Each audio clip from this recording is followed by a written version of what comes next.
Assalamualaikum warahmatullahi wabarakatuh. Halo teman-teman semuanya dan juga kepada Ibu Enda Setiawati STMT selaku dosen pengampu mata kuliah Sistem Komunikasi. Sebelumnya izinkan saya untuk perkenalkan diri. Perkenalkan nama saya Brenda Aprilia Rahmawati dengan nomor NIM 2301201 dari Sistem Telekomunikasi kelas 3C. Baik, di sini saya akan menjelaskan sedikit materi mengenai sistem komunikasi. Di sini saya mengambil materi modulasi digital.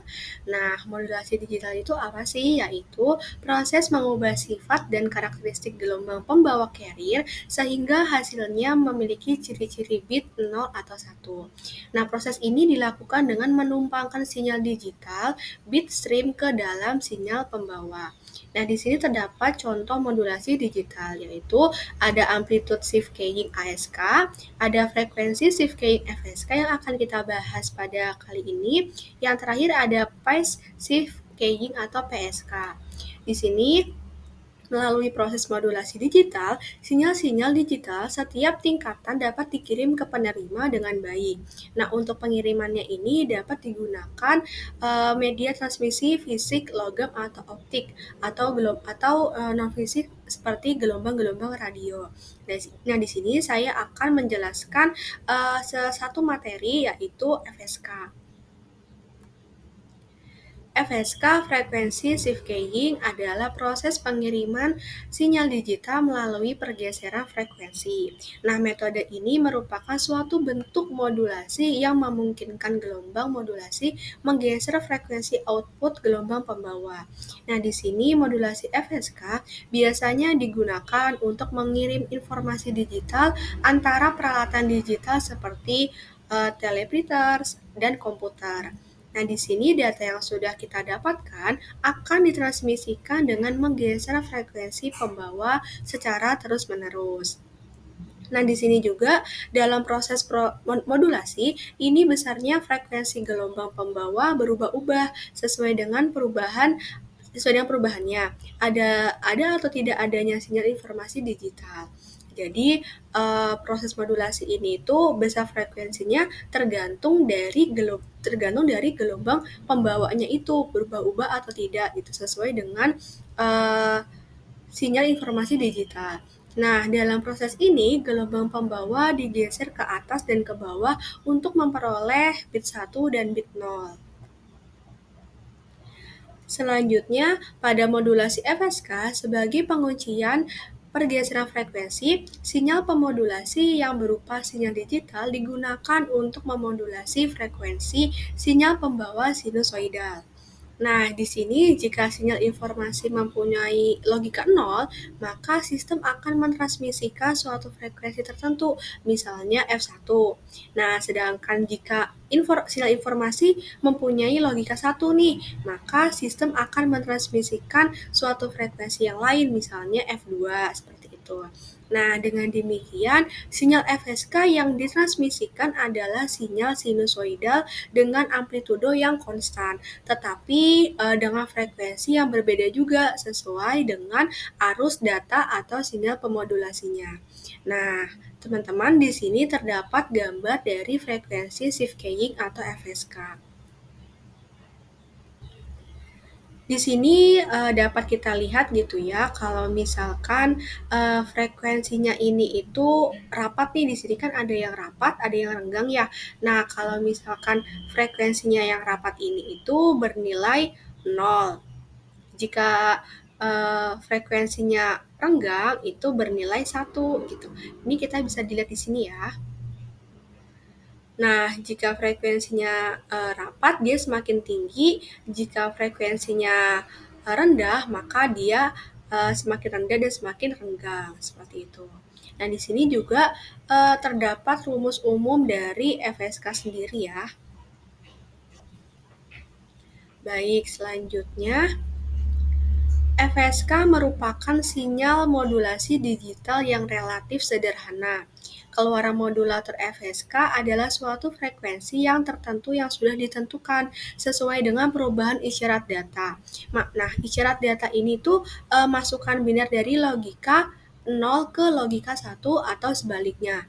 Nah, keluaran dari FSK sendiri itu bergeser di antara dua frekuensi, yaitu suatu frekuensi untuk logika 1 dan suatu space frekuensi untuk logika 0. Nah, di sini pada FSK ada suatu perubahan frekuensi keluaran dari setiap adanya perubahan kondisi logika pada isyarat masukan. Jadi, jika di sini eh, keluarannya itu berbeda itu karena ada perubahan kondisi logika pada isyaratnya seperti itu.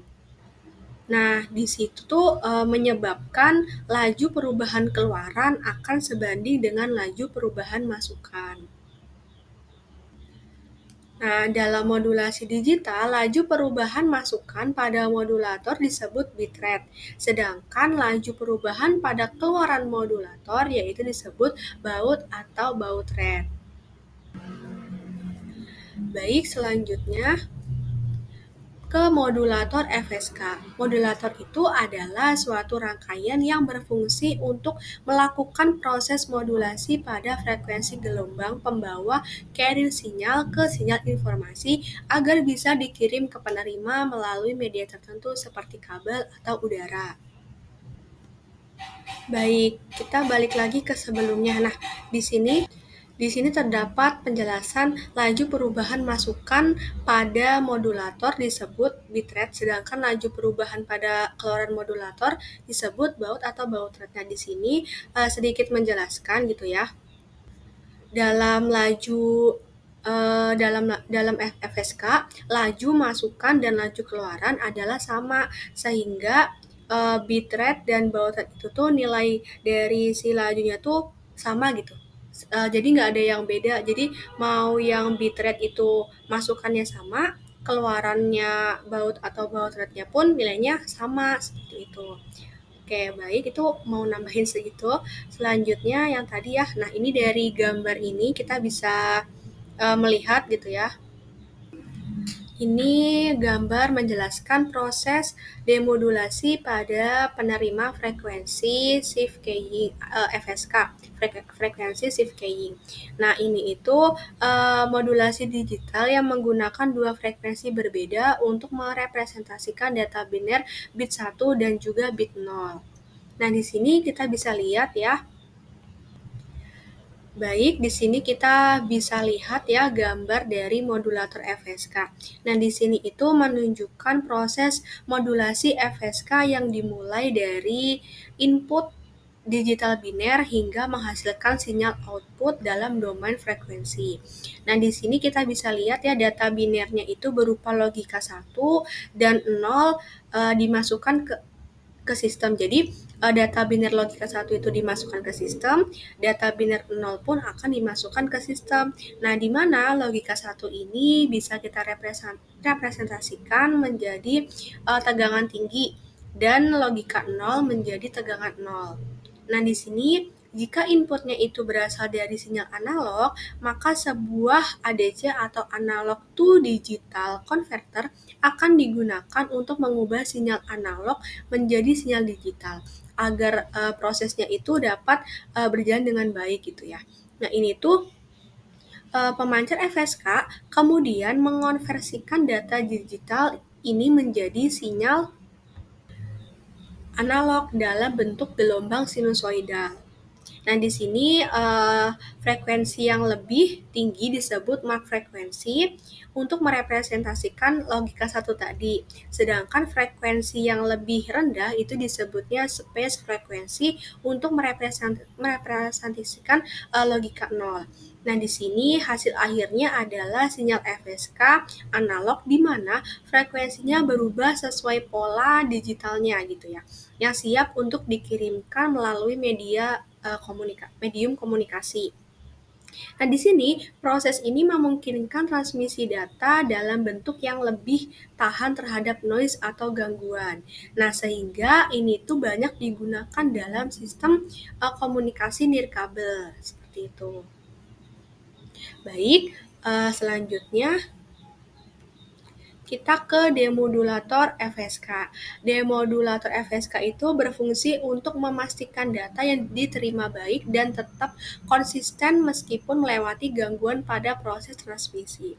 Nah, demodulator FSK ini berfungsi sebagai pengembali isyarat FSK menjadi isyarat data digital. Karena hanya ada dua frekuensi masukan yaitu mark dan space. Nah, maka di sini juga hanya ada dua keluaran dari error voltage-nya. Nah, satu mewakili suatu logika 1 dan lainnya mewakili suatu logika 0. Di sini terdapat gambar mengenai demodulator FSK-nya. Baik, kita bisa jelaskan dari gambar tersebut yaitu proses demodulasi pada FSK. Nah, di sini teknik modulasi digitalnya itu menggunakan dua frekuensi berbeda untuk merepresentasikan data biner 0 dan 1. Nah, di sini kita bisa lihat ya bagian pertamanya itu menunjukkan diagram blok di mana sinyal FSK ini FSK analog ya maaf dimasukkan ke penerima FSK atau demodulator di sini ya. Nah, demodulator ini akan memproses sinyal analog yang berisi informasi biner yang akan dikodekan dalam suatu frekuensi. Nah, di sini output yang bisa kita ambil dari demodulator adalah sinyal data biner dalam bentuk digital. Oke, baik kita bisa lihat lagi ya di sini. Nah, untuk bagian keduanya, ya bagian bawahnya ini tuh menunjukkan bentuk gelombangnya dari sinyal FSK analog ini dan hasil konversinya ke sinyal digital. Nah, pada sinyal analog ini frekuensi F1 dan F2 merepresentasikan bit 1 dan bit 0. Nah, untuk frekuensi F1-nya ini memiliki nilai tertentu untuk bit logika 1 ya. Sedangkan frekuensi 2 digunakan untuk bit logika 0. Nah, jadi kalau untuk yang F1 itu tuh buat yang logika 1, kalau yang F2 itu untuk bit logika 0. Nah, di sini setelah melewati proses demodulasi, sinyal ini akan diubah menjadi sinyal tegangan biner. Nah, di mana positif F-nya itu merepresentasikan logika 1 dan 0 volt merepresentasikan logika 0. Nah, di sini proses ini tuh memang sangat penting dalam komunikasi digital. Dalam sistem komunikasi digital seperti modem atau perangkat nirkabel. Nah, untuk mengonversikan sinyal analog sendiri yang dikirimkan melalui media komunikasi menjadi data digital yang dapat diproses oleh perangkat elektronik. Baik, untuk selanjutnya kita ke perbedaan modulator dan demodulator. Nah, di sini untuk modulator sendiri bertanggung jawab untuk mengubah sinyal informasi, biasanya berupa data digital atau sinyal analog. Nah, di sini sinyal analog, menjadi sinyal yang cocok untuk transmisi melalui medium komunikasi. Nah, untuk proses modulasi ini tuh melibatkan pengubahan karakteristik sinyal pembawa carrier. Nah, di sini seperti amplitudo, frekuensi, atau fase. Nah, di sini juga berdasarkan data yang dikirim. Nah, dengan modulasi, sinyal dapat dikirim jauh lebih efisien, lebih tahan terhadap noise, dan juga mampu menempuh jarak yang lebih jauh.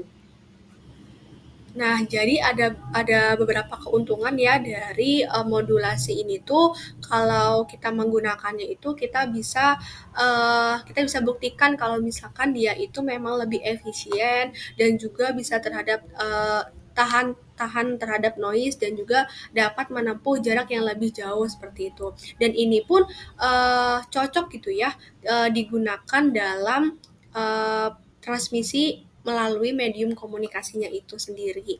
Nah, di sini selanjutnya ada demodulator yaitu berfungsi untuk melakukan proses pengembalian sinyal yang telah dimodulasi tersebut menjadi data asli seperti sebelum dikirimkan. Nah, demodulator menerima sinyal yang telah melalui medium komunikasi, biasanya dengan noise atau gangguan. Nah, ini tuh dapat mendeteksi perubahan dalam karakteristik sinyal pembawa dan menerjemahkannya kembali menjadi informasi yang dapat dimengerti baik berupa data digital maupun data analog. Nah, jadi untuk demodulator sendiri itu proses kebalikannya dari si modulator gitu ya. Nah, ini tuh proses untuk mengembalikan sinyal yang telah kita modulasi tadi. Nah, jadi demodulator ini tuh menerima sinyal yang ada noise-nya, ada gangguannya. Jadi tuh nanti kita deteksi gitu perubahan dalam si karakteristik sinyal pembawanya ini. Dan juga dari demodulator ini dapat menerjemahkannya kembali menjadi informasi yang baik dan juga dimengerti gitu. Jadi istilahnya tuh demodulator tuh penyaringannya gitu. Jadi penyaringan dari sinyal yang ada noise-nya menjadi sinyal yang lebih baik seperti itu. Baik, segitu saja gitu ya penjelasan materi dari saya. Kurang lebihnya mohon dimaafkan, semoga dapat dimengerti. Terima kasih. Wassalamualaikum warahmatullahi wabarakatuh.